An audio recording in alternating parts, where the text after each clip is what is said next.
नमस्कार, बहुत बहुत स्वागत है आपका हमारे कार्यक्रम ज्योतिष में। मैं हूं मीना और मैं आज आपको मिलवाऊंगी ज्योतिष आचार्य सुमित आहूजा जी से। ये पिछले कई वर्षों से ज्योतिष के क्षेत्र में कार्य कर रहे हैं। इन्हें कई वर्षों से अनुभव है। आइए जानते हैं इनसे ज्योतिष विज्ञान है क्या। सुमित आहूजा जी, हमें और हमारे दर्शकों को बताइए कि ज्योतिष विज्ञान आखिर है क्या। ज्योतिष विज्ञान एक गूढ़ रहस्य है, गूढ़ विद्या है। बेसिकली ये मैथ्स है इसमें पूरा। इसमें कोई तंत्र मंत्र पाठ पूजा या कोई अलग सी चीज नहीं है। ये एक विज्ञान मैथ्स के ऊपर आधारित है। ग्रहों की डिग्रियां, नक्षत्र, राशियां, ये सब अपना कार्य करती हैं और इसके कार्य के अनुसार ही जातक को या जो व्यक्ति है जिसकी जन्मपत्री है उसको वैसा प्रभाव या फल मिलता है। अगर वो अच्छे नक्षत्र में है तो उन्हें अच्छा फल मिलेगा, बुरे नक्षत्र में है तो बुरा फल मिलेगा। पूरी तरह से माने कि एक विद्या नक्षत्रों की गणित पे आधारित है कि ग्रहों की कितनी डिग्रियां हैं, वो किस नक्षत्र में जा रहा है, आपको महादशा किस चीज की है, लगन आपका कब बदल रहा है। तो ये पूरा मैथ्स है और मैथ्स पे ही ये विद्या काम करती है। लोगों की बड़ी मान्यताएं होती हैं कि ये कोई ऐसे विद्या है जो आंख बंद करके बताई जा सकती है या हमारे सोचने से सामने वाले को पता पड़ जाएगा कि हम क्या सोच रहे हैं, वो हमारे पास क्या क्वेश्चन लेके आया है। तो ऐसा नहीं है। ये सिर्फ एक मैथ्स है जिसको हम चौगड़िया यानी लगन के अनुसार देखते हैं और उसके हिसाब से प्रेडिक्शन करते हैं जो सटीक बैठता है। आपको ज्योतिष की ये जो प्रेरणा है वो कहाँ से मिली है? मुझे ज्योतिष की इच्छा तो बचपन से थी कि चाहे कुछ ऐसी चीज हो जिसको मैं देख के दुनिया की प्रॉब्लम सॉल्व कर सकूं, जान सकूं, उनके मदद कर सकूं।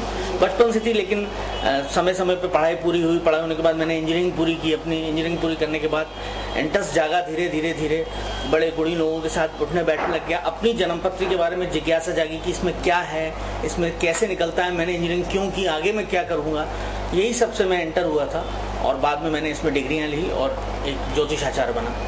आचार्य जी, ग्रह क्या है, ये कैसे मानव जीवन पर प्रभाव डालते हैं? देखिए साहब, 9 ग्रह हैं और 9 ग्रहों का जीवन पे सारा दिन हमारे जीवन पे प्रभाव पड़ता है। जिस तरह की चंद्रमा का प्रभाव रोज की चाल होती है चंद्रमा की, हमारा जो मन है वो क्या सोचता है और मस्तिष्क को क्या सिग्नल देता है, ये चंद्रमा से पता पड़ता है। शनि दुख और संताप, जब हम परेशान होते हैं, फ्रस्ट्रेट हो जाते हैं या डिप्रेशन में जाते हैं तो शनि राहु वहां का काम करते हैं। मंगल पुरुषता का, तेज का कारक है, ये हमारे अंदर पुरुषता और तेज देता है। गुरु ज्ञान और विवेक का कारक है। इसी प्रकार से 9 ग्रह हैं जो हम 9 ग्रहों की जो हमें चीजें मिलनी चाहिए वो हमें मिलती हैं, या जो हमारी जिससे रिक्वायरमेंट होती है वो ग्रह वो पूरी करता है। ये जो 9 ग्रह हैं वो क्या हमारे जो दिनचर्या है उस पर भी प्रभाव डालते हैं? बिल्कुल, पूरी तरह से प्रभाव डालते हैं। बल्कि ये कहा जाए कि ये ऊपर से बैठ के जो जिंदगी है जी, जैसे रोज ही जो बिल्कुल जी रोजमर्रा की जिंदगी पे हम ये हमारे प्रभाव डालते हैं। आप मान के चलें, हम रोजाना एक जैसे नहीं उठते और एक जैसे नहीं सोते। कभी आप 11 सोते हैं, कभी आपके घर में कोई विवाद हो जाता है, कभी आप बहुत हैप्पी होके सोते हैं, कभी आप उठते हैं, उठने से पहले ही मोबाइल पे आपके बैड न्यूज होती है, कभी आप उठते हैं तो उठने से पहले ही आपके मोबाइल पे गुड SMS पड़ा होता है। तो इसी प्रकार से जो चंद्रमा और बाकी ग्रहों की चाल है वो रोज की चाल होती है और रोज आपकी नक्षत्र राशि के अनुसार वो आप पे प्रभाव डालते हैं।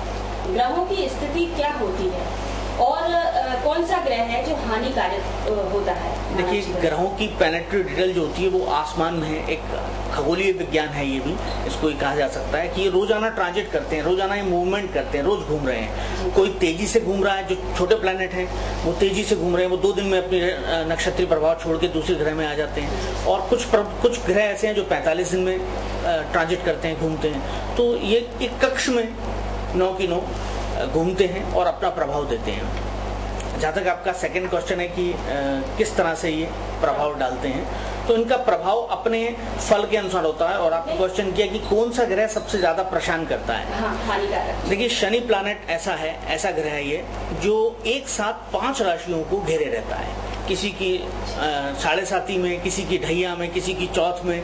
तो इस प्रकार से 5 राशियों को एट रैंडम एट परसेंट परेशान करता है। और 3 या 4 राशि रहती हैं जो इसके फल को बहुत अच्छी तरह से अडेप्ट करती हैं, झेलती हैं और खुशी का अनुभव करती हैं। हमारे देश में हर व्यक्ति शनि से बहुत डरता है। क्या वास्तव में शनि हानिकारक है या लाभदायक होता है? नहीं, शनि को हानिकारक नहीं कहा जाए या लाभदायक भी नहीं कहा जाए, इसको एक म्यूचुअल में लिया जाए कि ये सिर्फ कर्म का फल देता है। जो आपने कर्म किया है उसका फल ये देगा। अब आपका अच्छा कर्म है तो अच्छा फल मिलेगा, बुरा कर्म है तो 7.5 में आपको उसका प्रभाव झेलना पड़ेगा, क्योंकि इसके पास पूरा खाता लिखा होता है आदमी का कि उसने क्या किया है, क्या सोच रखता है, इसने क्या गलत काम किया और क्या आगे करने जा रहा है। जैसा उसका फल होगा, 7.5 जब उसको आउट होती है, निकल जाती है, तब तो अच्छा फल मिलता है। लेकिन जैसे 7.5 आ जाती है, ढैया आ जाता है, अष्टम शनि आ जाता है, उस समय अपने कुप्रभाव देता ही देता है। अगर आपकी गलतियां 100% है तो आपको 1000% दुखों का सामना करना है। अगर आपकी गलतियां 10% है तो आपको 20% दुखों का सामना करना है। ये अंतर होता है। यानी शनि को पूरी तरह ना बुरा और ना अच्छा कहा नहीं जा सकता। नहीं, हाँ, लेकिन कर्मों के हिसाब से फल देता है। लेकिन कहीं हद तक देखा गया है शनि पनिशमेंट देते हैं, थोड़े का ज्यादा, ज्यादा का थोड़ा, लेकिन देते हैं। आचार्य जी, हम और हमारे दर्शक जानना चाहते हैं कि काल सर्प योग है जी, वो क्या है और इससे बचने का क्या उपाय होता है? आपने बहुत अच्छा प्रश्न पूछा है काल सर्प दोष का। काल सर्प दोष के लिए बहुत भ्रांतियां हैं एस्ट्रोलॉजरों, पंडितों और जो कर्म कांड करते हैं पंडित, उनके बीच में काल सर्प दोष को पूरी तरह से नेगेटिव बताते हैं और ऐसा कहते हैं कि ये एक बहुत बड़ा दोष है जिससे इंसान जीवन में सर्वाइव नहीं कर सकता, जबकि मान्यता ऐसी नहीं है। काल सर्प दोष जब राहु और केतु के बीच में सारे प्लैनेट्स या लेफ्ट हैंड साइड या राइट हैंड साइड आ जाते हैं तो उसे काल सर्प दोष बोला जाता है। काल सर्प दोष में प्रारंभिक जो बचपन है और जो जवानी का फेज है, ये बहुत संघर्षपूर्ण होता है। जो चीज आपको मिलनी है वो आसानी से नहीं मिलती, एक संघर्ष करना पड़ता है 32 से 36 साल के लिए। 36 साल के बाद यही काल सर्प दोष पूरी तरह वरदान बन जाता है आपकी लाइफ में और वो सब कुछ देता है जो जिस मुकाम तक आप पहुंचना चाहते हैं। जस्ट लाइक आपने अगर अच्छी पढ़ाई की है, आप अच्छे डॉक्टरी आपने करी है या आप MBA करना चाह रहे हैं, प्रारंभिक फेज में ऐसे व्यक्ति को पढ़ाई में दिक्कत आएगी, पूरा नहीं होगा। और अगर उसी बीच राहु की, केतु की, शनि की महादशा चल जाए, अगर काल सर्प दोष आपको पूर्ण है और राहु केतु शनि की महादशा चल जाए तो वो इतना संघर्षपूर्ण हो जाता है पीरियड पढ़ाई के लिए और आफ्टर पढ़ाई की जॉब लगने के लिए। जॉब लगेगी भी तो उसकी रिक्वायरमेंट है 40 की, उसे मिलेंगे 15। 6 महीने जॉब करेगा, फिर 20 पे पहुंचेगा, फिर 6 महीने जॉब करेगा, फिर 22 पे आएगा। तो एक जो सैचुरेशन रहता है उसकी लाइफ में, स्टेबिलिटी नहीं आ पाती।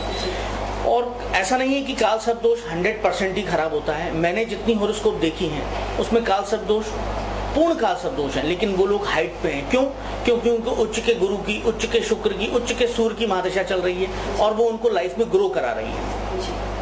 काल सर्प दोष तब पूरी तरह से प्रभावित होता है जब आपकी नेगेटिव ग्रहों की महादशा चल रही हो, तब ज्यादा प्रभावी होता है। उससे बचने के लिए कुछ उपाय? उससे बचने के लिए सबसे सरल और सबसे अच्छा उपाय है कि आप तुला दान करें अपना।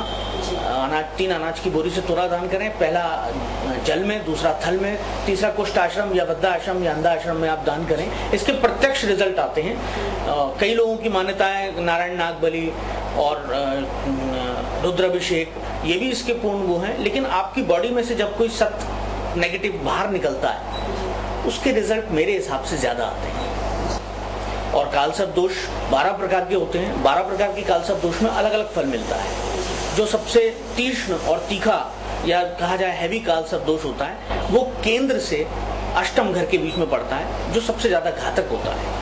परंतु उस समय ये देखना पड़ता है कि कौन सी महादशा आपको चल रही है, आपका लगन क्या है, आपकी राशि क्या है। मान के चलिए किसी को काल सर्प दोष है और उसको 7.5 चल रही है, तो यहाँ काल सर्प दोष 1000% काम करेगा। क्यों? क्योंकि शनि आपको कर्मवश बुरा प्रभाव दे रहा है, जो भी आपने पूर्व जन्म उस जन्म में किया है उसका बुरा प्रभाव दे रहा है। साथ साथ काल सर्प दोष जो राहु, जो शनि का एक सब प्लैनेट है, मीन्स उसका साथी है, वो उसका पूर्ण फल देता है।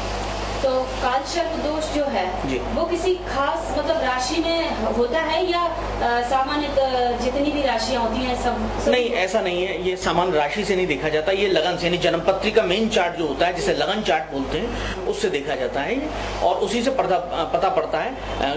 12 घर होते हैं, 12 खाने होते हैं। 12 घरों में मान कीजिए लगन में राहु है और सप्तम घर में केतु है और सारे प्लैनेट्स लेफ्ट हैंड साइड में बैठ गए हैं, तो ये काल सर्प दोष की श्रेणी में आता है। और इसी प्रकार से देखें कि अगर 4th हाउस के अंदर राहु है, 10th हाउस के अंदर केतु है और सारे प्लैनेट्स ऊपर की ओर बैठ गए हैं, तो ये काल सर्प दोष की श्रेणी में आता है। लेकिन ये जो ऊपर ग्रह बैठते हैं जब केंद्र से राहु और केतु 10th हाउस में होते हैं, तो ये बहुत अच्छा काल सर्प दोष माना जाता है। इसके प्रभाव इंसान को 36 साल की उम्र के बाद, 32 साल की उम्र के बाद और 42 साल की उम्र के बाद एक हाइट पे पहुंचाते हैं जहां उसने खुद ने कल्पना नहीं की होती कि वो कभी पहुंचेगा, चाहे वो IPS IAS हो, चाहे वो नेतागिरी हो। मतलब इतने ऊंचे स्थान पे पहुंचा देते हैं। जस्ट लाइक हम अटल बिहारी जी की जन्मपत्ति ले लें, केंद्र में उनका शनि बैठा है, राहु बैठा हुआ है केंद्र में ही, और अर्ध नहीं तो पूर्ण काल सब दोस्तों उसे आप कह सकते हैं। अर्ध वैसे तो अर्ध की श्रेणी में आता है क्योंकि एक ग्रह उसमें से बाहर हो गया है, परंतु एज के प्रारंभिक दौर में उनका फेज बहुत ऐसा ही रहा। जैसे जैसे उनकी एज बढ़ती गई, 50, 40, 50, 60 के बाद उनको हाइट मिलती गई और वो टॉप पे पहुंचे। तो ऐसी एक जन्मपत्री नहीं, कई सारी जन्मपत्री हैं जिनके फल दिखते हैं कि इनको कालसर्प दोष था। प्रारंभिक फेज इनका खराब रहा, नेक्स्ट फेज जो 3 फेज रहे वो बहुत बेस्ट रहे। हमारे दर्शक भी जानना चाहते हैं कि मांगलिक दोष क्या है। अगर किसी की कुंडली में यह मांगलिक दोष होता है जी, तो क्या प्रभाव पड़ता है उसके जीवन में? देखिए, मांगलिक दोष जन्मपत्री में जब पहले घर में, चौथे घर में, 7वें घर में, 8वें घर में, 12वें घर में मंगल बैठता है, मास प्लेनेट है ये बैठता है, तो ऐसी जन्मपत्री पूर्ण मांगलिक जन्मपत्री कही जाती है। मांगलिक दोष ज्यादातर देखा गया कि स्त्री वर्ग को ज्यादा परेशान करता है बजाय पुरुष वर्ग के। पुरुष वर्ग अपना गुस्सा बाहर निकाल लेते हैं, अब घर के बाहर भी वो अपना एंटरटेन कर सकते हैं या अपना गम गलत कर सकते हैं, साथी ढूंढ सकते हैं या किसी कार में या व्यवसाय में, धंधे में, नौकरी में लगा सकते हैं। परंतु स्त्री वर्ग के लिए ये बहुत घातक हो जाता है, खासकर जब वो वैवाहिक जीवन उनका प्रारंभ हो चुका हो।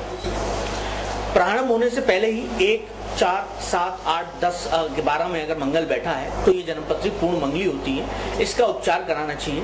इसके लिए सबसे उचित उपचार है कि मंगल की चीजों का, यानी लाल चीजों का अपने शरीर के बराबर का दान विवाह से पहले, और मंगलनाथ पे दर्शन करके वहां मंगल उतरवाने चाहिए, तो इससे फल बहुत न्यून हो जाते हैं। मंगली जन्मपत्रियों में एक विशेषता होती है, मंगली जन्मपत्री बहुत कर्मठ होती है। ये कहीं पहुंचने की जो उनकी क्षमता होती है वो बचपन से ही होती है। तेज और साहस, मैंने आपको अभी जैसे पहले भी बताया कि जहाँ गुरु विवेक का कारण है, चंद्रमा मन का कारक है, शनि संताप का कारक है, वहीं पे मंगल तेज और एक कर्मठता का कारक है, यानी प्रभावशील व्यक्ति जिसकी आंखों में दिखे कि यहाँ कुछ है, तो वो आप जांच सकते हैं कि चौड़ा माथा, आंखों का तेजपन की मंगली हो सकता है। मंगली व्यक्ति की आवाज, भारीपन, मंगली व्यक्ति में एक साहस, जो हम सोचते रहे कि हम इस आदमी बीच रोड पे कोई परेशानी में है, इसकी मदद नहीं कर सकते, मंगली आदमी तुरंत वहां जाएगा, 100 लोगों के बीच में भी, 1000 लोगों के बीच में भी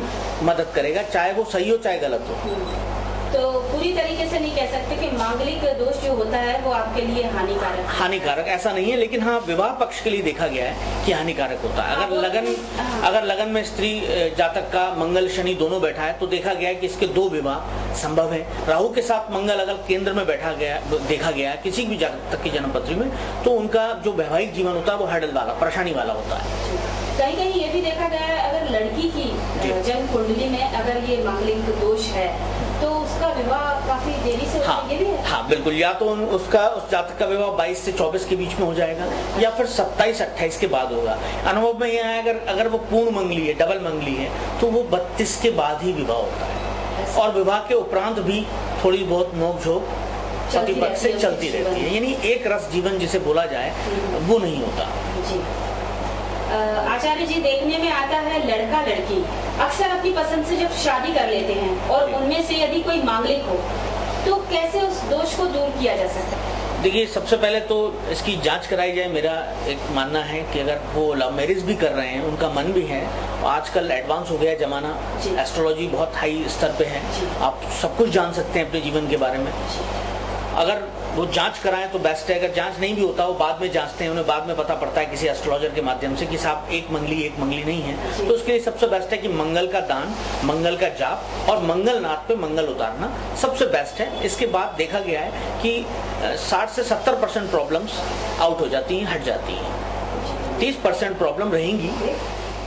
तो अभी वक्त हो चला एक छोटे से ब्रेक का। ब्रेक के बाद ज्योतिष का सिलसिला जारी रहेगा। आचार्य जी के साथ हम बने रहेंगे चर्चा में, तो लौटते हैं वापस ब्रेक के बाद। हो गई भोर, खुल गए प्रभु के पावन द्वार, भक्ति के रस में रंग गया संसार, जाग गया मन और गूंज उठी ये आवाज, 33 करोड़ देवी देवताओं की पूजा करते हैं हम, अलग अलग रूपों में भगवान हमारे आराध्य होते हैं। भगवान के इन्हीं विभिन्न रूपों के दर्शन हम करवाएंगे आपको। हमारे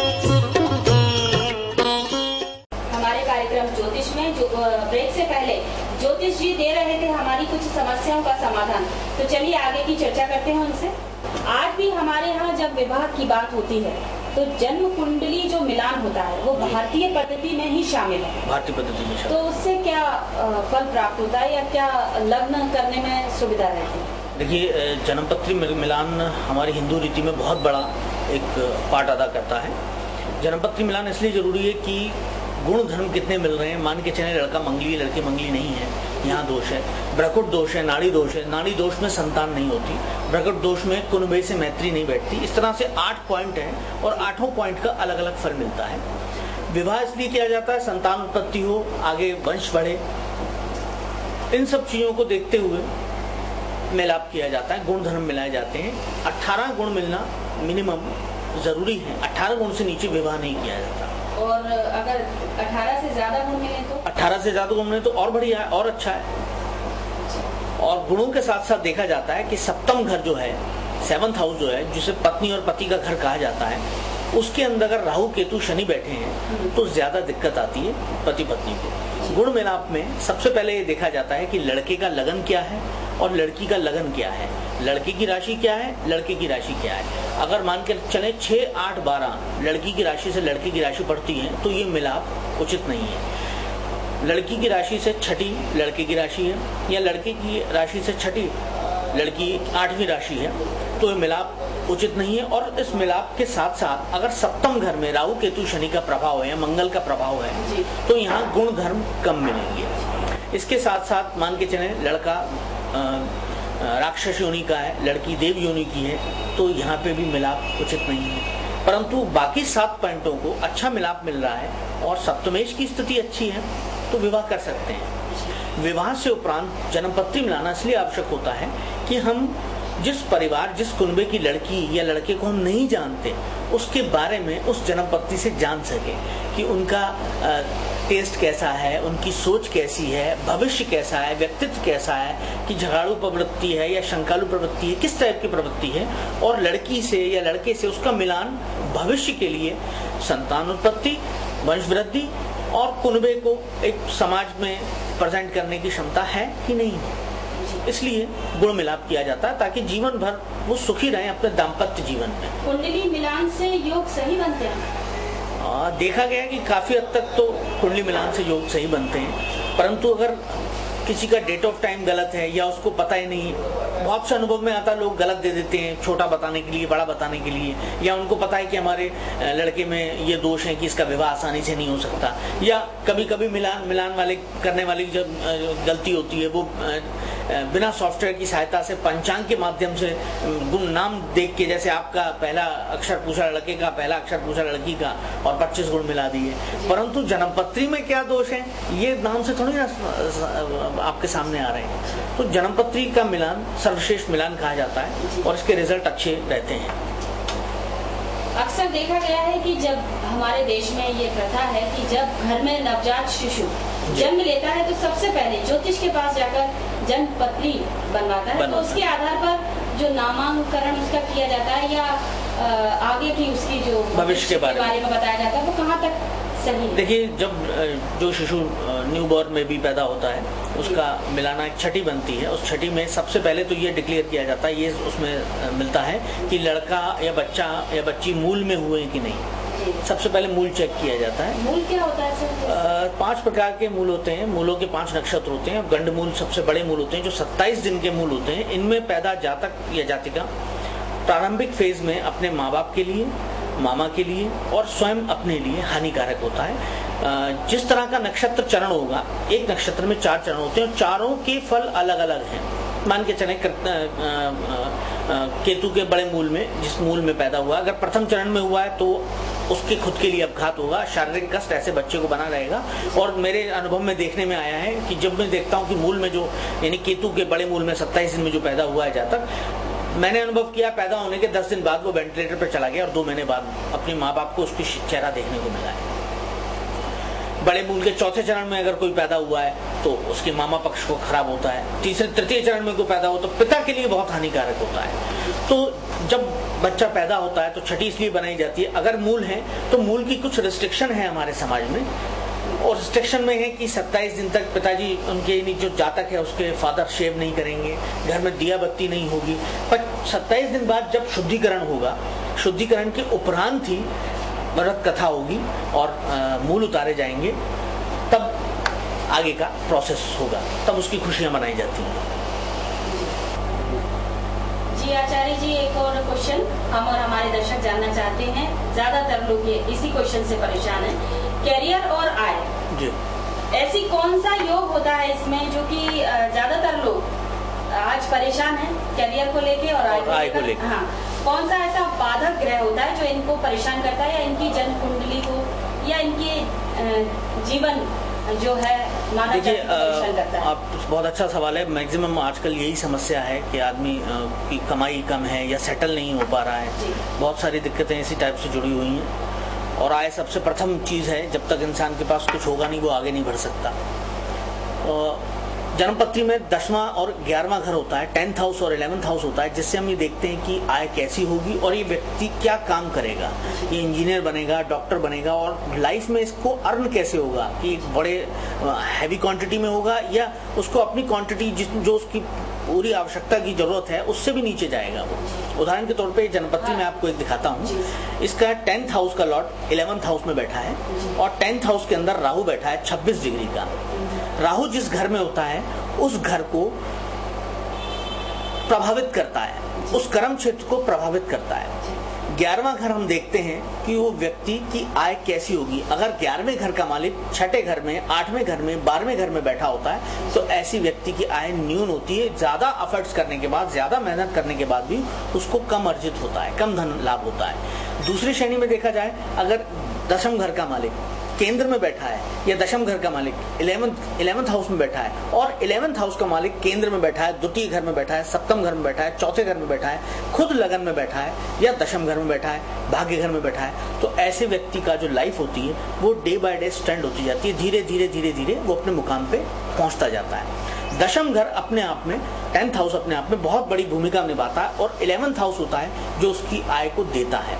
अब मान के चलें, बात करते हैं अब 10वें घर में अगर किसी को पूर्ण काल सदोष बन रहा है और वो बीई किए हुए, इंजीनियरिंग किए हुए, या वो IPS IAS की ट्रेनिंग कर रहा है, लेकिन उसको वो करने में परेशानी आ रही है, दिक्कत आ रही है, क्योंकि राहु अपने क्षेत्र से इंसान को हिलाता है, डाइवर्ट करता है, कंफ्यूज करता है, और उसके कर्म क्षेत्र को न्यून करके उसके फलों को न्यूनता पे ले आता है। इसी प्रकार से अगर 10वें घर के मालिक 6, 8, 12 में बैठा है, गलत स्थान पे फंस गया है, और उस पर राहु केतु शनि की महादशा दृष्टि पड़ रही है, तो वो स्थान उसके लिए अच्छा फल नहीं देता। इसके लिए हमें 11वें घर को और 10वें घर को मजबूत करना चाहिए। 10वें घर को मजबूत करने के लिए 10वें घर का नग, जैसे पत्थर या जैसे जो भी कोई प्लैनेट बनता है, शनि बनता है तो नीलम पहनना चाहिए, गुरु बनता है तो पुखराज पहनना चाहिए, उनका जाप करना चाहिए।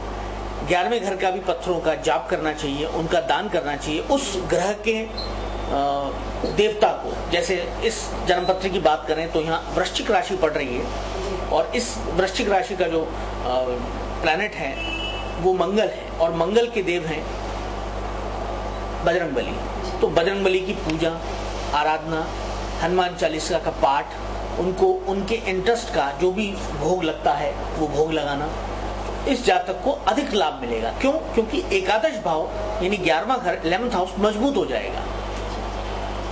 ये आपके सवाल का बहुत अच्छा सवाल था आपका, जो इसका जवाब मैंने दिया है। तो 10वें घर और एकादश घर से जी आचार्य जी, हम एक और सवाल करना चाहते हैं। वर्तमान जो समय चल रहा है इसमें ग्रहों की स्थिति क्या है? वर्तमान समय में ग्रहों की स्थिति, इस समय 4 बड़े ग्रह वृषभ राशि के अंदर हैं, जैसे चंद्रमा, केतु, गुरु, शुक्र।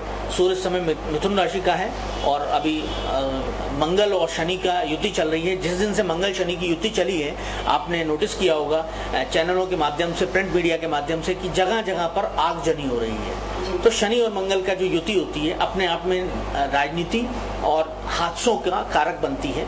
अगर उस पर राहु केतु शनि का अधिक प्रभाव होगा तो उस जो बदलाव है उसमें और ज्यादा फल मिलेंगे। तो ये आज का जो समय है जी, ये सभी राशियों पर बराबर प्रभाव डालते रहते हैं। हाँ, बराबर प्रभाव डालते रहते हैं, रोज बदलते हैं। जिसमें बड़े प्लैनेट जो हैं, जैसे 7.5 है, अब मान के चले तुला राशि को 7.5 अब दोबारा से लगने वाली है 6 अगस्त के बाद। अभी कन्या राशि को एक बार फिर दोबारा ढैया लग गई है और अब कन्या राशि की ढैया निकलेगी। उधर वृश्चिक राशि के लिए अब 7.5 पीक पॉइंट पे लगने वाली है। फर्स्ट 7.5 से पहले प्रथम ढैया कहा जाता है, वो 6 अगस्त से लग जाएगा। अभी तक उनको ढैया लगा था वृश्चिक राशि वालों को, परंतु अब शनि के पुनः अपने वापस स्थान पे कन्या राशि में पहुंचने के बाद वो ढैया खत्म हो गई, परंतु 8 अगस्त के बाद उन्हें दोबारा से यही ढैया लग जाएगी।